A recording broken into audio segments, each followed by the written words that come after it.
federal government is targeting grants, organizations, departments, and more that wear the scarlet letters of DEI.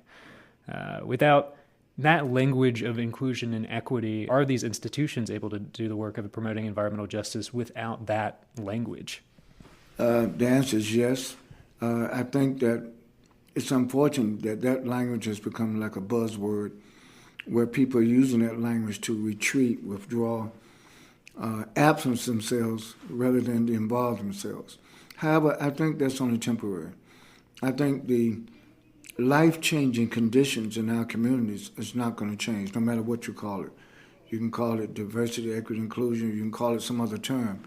The quality of life issues are not going to change unless we work hard to ensure that every community has environmental justice, that every community has good air to breathe, every community has good clean water, uncontaminated water to drink, and every community has food that's not contaminated with these cancer-causing toxins. You recently published a book on the transatlantic slave trade and these environmental issues. Even if the environmental justice movement started in the 1980s in Warren County, these issues predate that. And I'm wondering, in the research that you conducted for your book, did you come across any of the roots of environmental racism or early examples of how that played out?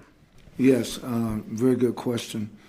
As I did research for our book on the transatlantic slave trade, I also found out evidence that the targeting of communities of color, the targeting of certain groups for not just enslavement, but the targeting for deliberate exposure to hazards.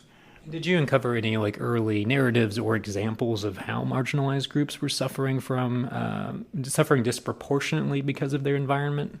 Yes, in a lot of the extraction of minerals, going back centuries, in communities of color, while the minerals were extracted, but nothing was done to deal with the impact, the public health impact of these communities around all the extractions. It can be petrochemical, it can be diamonds, it could be uranium, it could be copper. If you look at a lot of these communities, they've suffered it because of environmental exposure. And this is going on for centuries. You have been through so many experiences that might have turned somebody off of this path with a little bit, if they weren't so tenacious. And yet you've continued to do the work that you do. What motivates you to stay and keep fighting? I know that people have given up under a lot less stress. Well, there are several factors. Number one, my family. I come from a family of civil rights leaders, theological leaders, medical leaders. And so I was raised up in an environment where fighting for freedom, justice, and equality is part of my existence. Secondly, I had great mentors. The Reverend Martin Luther King Jr., C.T. Vivian, Andy Young, Y.T. Walker. I could go down on Fred Shuttlesworth. I could go down a long list. So I was a beneficiary of being in their presence.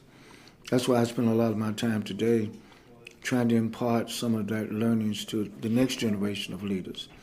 And I'm encouraged. I see a lot of young people around the country who not only want to be involved, but are involved in the wake of the Black Lives Matter movement. I think they needed structure. I think all movements need structure. All movements need some kind of philosophical context out of which they work.